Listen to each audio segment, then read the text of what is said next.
बृहस्पति देव की कथा। प्राचीन काल में एक ब्राह्मण था। वह बहुत निर्धन था। उसके कोई संतान नहीं थी। उसकी स्त्री बहुत मनीलता के साथ रहती थी। वह स्नान न करती, किसी देवता का पूजन न करती। इससे ब्राह्मण देवता बड़े दुखी थे। बेचारे बहुत कुछ कहते थे, किंतु उसका कुछ परिणाम न निकला। भगवान की कृपा से ब्राह्मण की स्त्री के कन्या रूपी रत्न पैदा हुआ। कन्या बड़ी होने पर प्रातः स्नान करके विष्णु भगवान का जाप हुआ बृहस्पतिवार का व्रत करने लगी। अपने पूजन पाठ को समाप्त करके स्कूल जाती तो अपने मुट्ठी में जौ भरकर ले जाती और पाठशाला के मार्ग में डालती जाती। तब ये जौ स्वर्ण के हो जाते। लौटते समय उनको बिनकर घर को ले आती थी। एक दिन वह बालिका सूप में जौ को फटक कर साफ कर रही थी कि उसके पिता ने देख लिया और कहा, है बेटी, सोने के जौ के लिए सोने का सूप भी होना चाहिए। दूसरे दिन बृहस्पतिवार का दिन था। इस कन्या ने व्रत रखा और बृहस्पति देव से प्रार्थना करके कहा, मैंने आपकी पूजा सच्चे मन से की हो तो मेरे लिए सोने का सूप दे दो। बृहस्पति देव उसकी प्रार्थना स्वीकार कर ली। रोजाना की तरह वह कन्या जौ फैलाती हुई जाने लगी। तब लौटकर जौ बीन रही थी।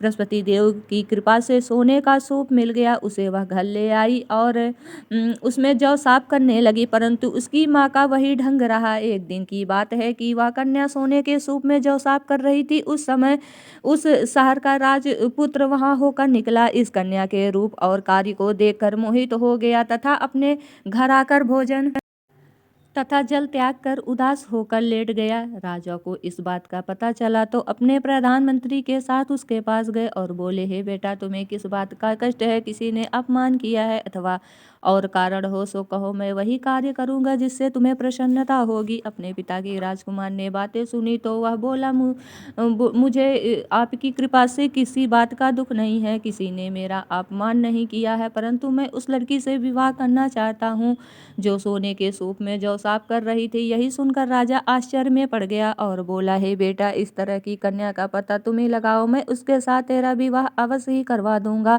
राजकुमार ने उस कन्या के घर का पता बतलाया। तब प्रधानमंत्री उस लड़की के घर गए और ब्राह्मण देवता को इस सभी हाल बतलाया। ब्राह्मण देवता राजकुमार के साथ अपनी कन्या की विवाह करने के लिए तैयार हो गए तथा विधि विधान के अनुसार ब्राह्मण की कन्या का विवाह उस राजकुमार के साथ हो गया। कन्या के घर से जाते ही पहले की भांति उस ब्राह्मण देवता के घर में गरीबी का निवास हो गया। अब भोजन के लिए भी अन्न बड़ी मुश्किल से मिलता था। एक दिन दुखी होकर ब्राह्मण देवता अपनी पुत्री के पास गए। बेटी ने पिता के दुखी अवस्था को देखकर और अपनी माँ का हाल पूछा। तब ब्राह्मण ने सभी हाल कहा। कन्या ने बहुत सा धन देकर अपने पिता को विदा कर दिया। इस तरह ब्राह्मण का कुछ समय सुखपूर्वक व्यतीत हुआ। कुछ दिन बाद फिर वही ढंग हो गया।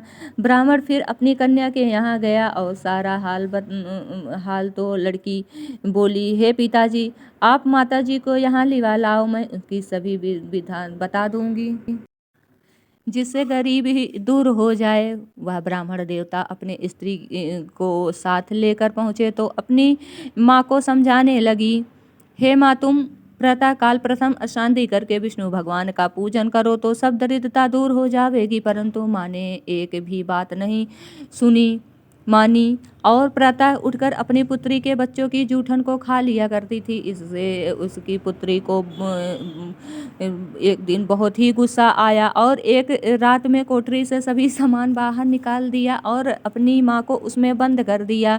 प्रातःकाल उसे निकाला तथा स्नान करा के पाठ करवाया तो उसकी माँ की बुद्धि ठीक हो गई और फिर प्रत्येक बृहस्पतिवार को व्रत रखने लगी। इस व्रत के प्रभाव से उसके माँ बाप बहुत ही धनवान और पुत्रवान हो गए और बृहस्पति जी के प्रभाव से इस लोक से सुख भोग कर स्वर्ग को प्राप्त हुए। बोलो बृहस्पति देव की जय। बोलो विष्णु भगवान की जय।